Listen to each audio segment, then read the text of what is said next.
Bismillahirrohmanirrohim. Bo'lmasa boshladik. Diqqat bilan eshitamiz.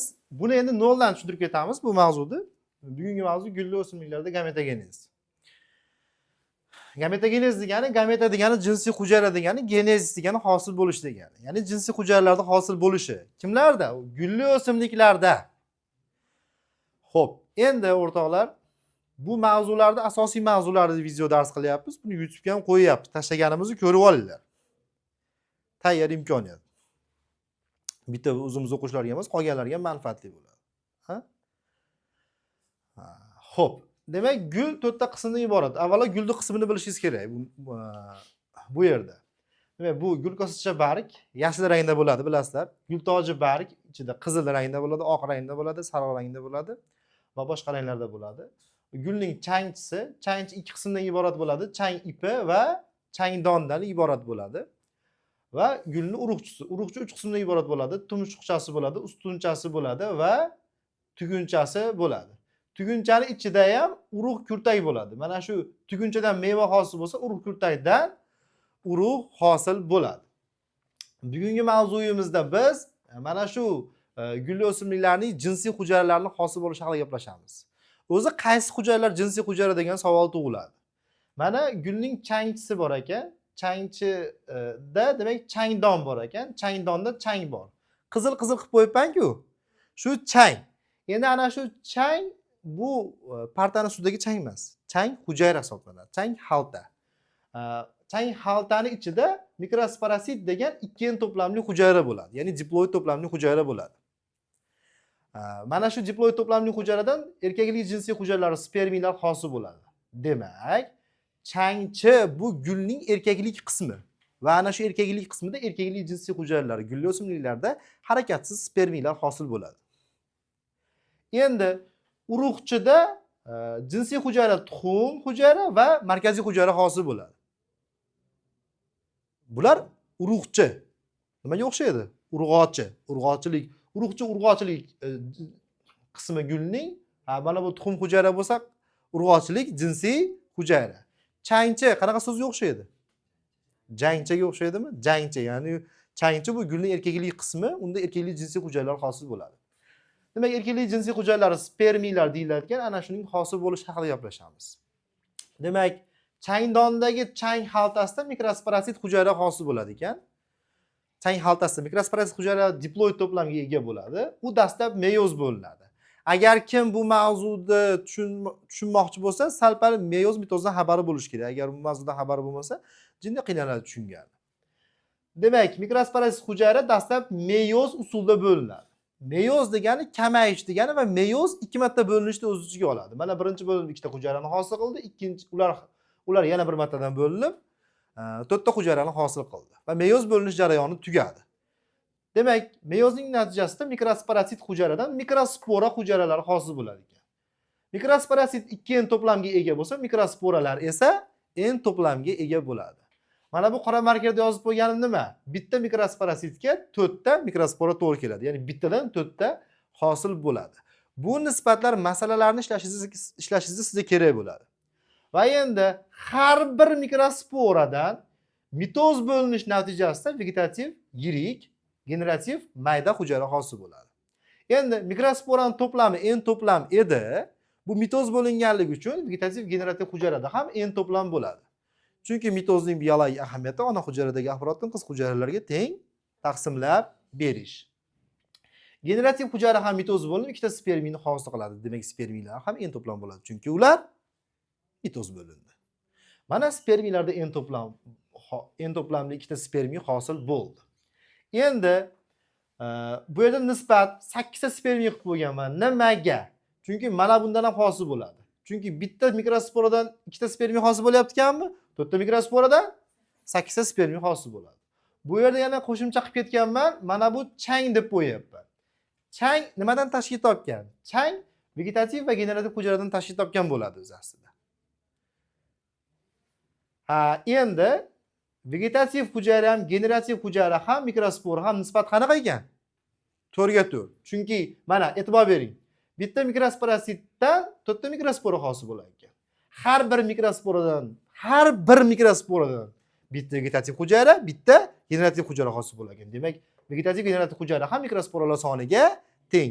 Unda ikkalasi bitta bo'lib, changni hosil qiladi ekan. Demak, chang ham 4 ta bo'ladi ekan nisbati. Ya'ni 4 ta changning ichida 4 ta vegetativ hujayra, 4 ta generativ hujayra bo'ladi ekan.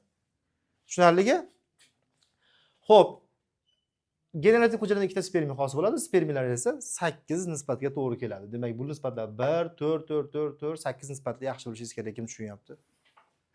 Rahmat. Mana spermiy hosil bo'lishini tushuntirib bo'ldik. Bu erkaklik jinsiy hujayralar edi. E'tibor beramiz, bugungi bergan mavzuyimda ham bor edi. Spermiylar harakatsiz bo'ladi gulli o'simliklarda. Xo'p, endi urg'ochilik jinsiy hujayralari tuxum va markaziy hujayra urg'ochilik jinsiy hujayralar hisoblanadi. Urug' kurtagida yetiladi. Bu urug' kurtagida ichida tuxum va markaziy hujayra bo'lmaydi. Dastlab urug' kurtagining ichida megasporatsit degan hujayra bo'ladi. Nima uchun bu mikrosporatsit? Nima uchun bu megasporatsit deyiladi? Chunki bu kattaroq bo'lganligi uchun. Mega degani demak katta degani. Megasporatsit hujayra ham 2 en to'plam bo'ladi. Bu ham meyoz bo'linganligi uchun 4 ta hujayrani hosil qiladi va meyoz natijasida hosil bo'lgan hujayralardagi to'plam gaploid to'plamga ega bo'ladi, ya'ni en to'plam bo'ladi. Lekin bu yerda bitta megaspora hosil bo'ladi xolos. Qolgan 3 tasi o'lib ketadi. Ular yo'naltiruvchi tanacha hisoblanadi. Demak, bitta megasporatsit hujayradan bitta megaspora hosil bo'ladi. Megasporatsit 2 en bo'ladi, megaspora bo'lsa en bo'ladi. Endi megaspora bitta megaspora bor xolos. Bu urg'ochilik jinsiy qismi haqida gap ketyapti. Megaspora 3 marta mitoz bo'linadi. Birinchi mitoz bo'linish natijasida 2 ta hujayrani hosil qiladi, ikkinchi mitoz bo'linish natijasida 4 ta hujayrani hosil qiladi, uchinchi mitoz bo'linish natijasida 8 ta hujayrani hosil qiladi. Demak, 8 ta gaploid to'plamli hujayra hosil bo'ldi. Bu o'zi en edi, qolganlarga ham en qilib taqsimlab berdi. Chunki bu qanday usulda bo'lindi? Mitoz bo'lindi. Mitozning biologik ahamiyati ona hujayradagi axborotni qiz hujayralarga teng taqsimlab berish. 8 ta hujayrani hosil qildi. 8 ta hujayra hammasi yig'ilib murtay xaltani hosil qiladi. Murtay xalta demak 8n bo'ladi to'plami. Endi murtay xaltaning ichidagi ikkita markazdagi ikkita hujayra markaziy hujayrani hosil qiladi. n demak markaziy hujayra shuning uchun 2n bo'ladi. Murtay xaltaning mikrofil tomonidagi degan mikrofil deb o'qiladi. Mikrofil tomonidagi bitta hujayra tuxum hujayralarni hosil qiladi. Tuxum hujayra shuning uchun ham n. Demak, to'plamlarini tushundingiz. Endi nisbatiga e'tibor bering. Eng qizig'i bu yerda megasporatitdan tortib tuxum markaziy hujayragacha nisbati 1 bo'ladi hammasiga. Chunki mana yo'naltiruvchi tanachalar o'lib ketganlik hisobiga taqsimlash 1 ga teng bo'ladi. Bu yana qaytarib aytyapman, nisbatlarni bilish qachon kerak ekan? Masala ishlashda. Hozirgi masalani xuddi shunaqa qilib ishlaymiz.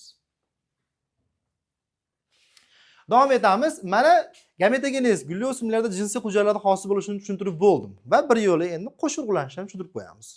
Bu bir-biriga bog'liq narsa. Xo'p, bu qo'shurg'ulanish, urug'lanishni tushuntirishdan oldin avval gulli o'simliklarda changlanish nimaligini tushuntirishimiz kerak. Changlanish bu changdonda yetilgan changni qaysi yo'l bilan bo'lishidan qat'iy nazar urug'chining turmush tushasiga kelib tushishi changlanish deyiladi. Demak, changning ichida vegetativ va generativ hujayra bor. Vegetativ hujayra yirikroq bo'ladi. Vegetativ hujayra o'sib kirib, tuxum va markaziy hujayra tomon yo'lni ochib beradi. Demak, vegetativ hujayraning vazifasi bitta, yo'lni ochib berish xolos. Spermiylar ikkita edi. Ikkalasi mana shu yo'l orqali kelib biri tuxum hujayrani urug'lantiradi, ikkinchisi esa markaziy hujayrani urug'lantiradi. Urug'langan tuxum hujayra murtak, urug'langan markaziy hujayra esa endosperm deyiladi. E'tibor berilgan to'plamlarga spermiy en to'plam bo'lardi, tuxum hujayra ham en to'plam, urug'langan tuxum hujayra murtak deyiladi. Shuning uchun murtak 2 en to'plamli bo'lib qoldi. Enga en qo'shilib. Tushunyapsizlar? Endi spermiylarning ikkinchisi markaziy hujayrani urug'lantiradi. Spermiyimiz en edi, markaziy hujayramiz 2 edi. Ikkovining qo'shilishi natijasida endosperm hosil bo'ldi. Endosperm 3 ga teng bo'ladi. Endi bir yo'la tushuntirib ketamiz. Bu yerda endi tuxum va markaziy hujayra yo'q. Urug'langan tuxum hujayra murtakni hosil qildi, urug'langan markaziy hujayra esa endospermni hosil qildi.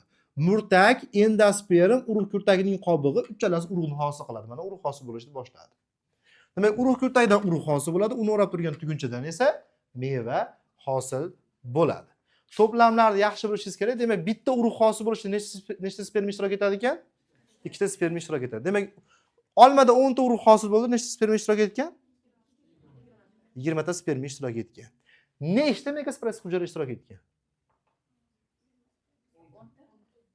20 ni 8 ga bo'lash shunday chiqadi. Spermiy 20 ta bo'lsa deyapman. Spermiya 8 ta bo'lsa, bitta mikrosporaz hujayra ishtirok etgan. Mega deymi, mikro. To'g'rimi? Endi spermiy 20 ta bo'lgan bo'lsa, nechta deyapman-da, kamayadi-yu, bu to'g'rimi? 2,5 ta. Endi taxminiy masalan tuzinglar endi. Mavzu tugadi, kim tushundi? Bu mavzuga doir savollar ham tuzib qo'yganman. Mana shu videoni YouTube kanaliga joylayman. Kommentariyasiga savollarni yozib qo'yaman. Shu video darsni ko'rib, mavzuni o'qib, savollarga javob topa olasiz. Demak, mavzuni yaxshi tushungan bo'lasiz. Har milliy sertifikatda va DTMda tushadi bitta kamida. Xo'p, xuddi shu masalalarni ham joylab qo'yaman. Endi kimlardir ko'rmagan bo'lsa, ishlab qo'yinglar. Javobi to'g'ri bo'lsa, to'g'ri, noto'g'ri deb aytib qo'yamiz. Tushunarligi. Agar mavzu yoqqan bo'lsa, nimaga haligacha tugmacha, like tugmachasini bosib, kommentariyada o'z fikringizni qoldiring. Bosib qo'ying.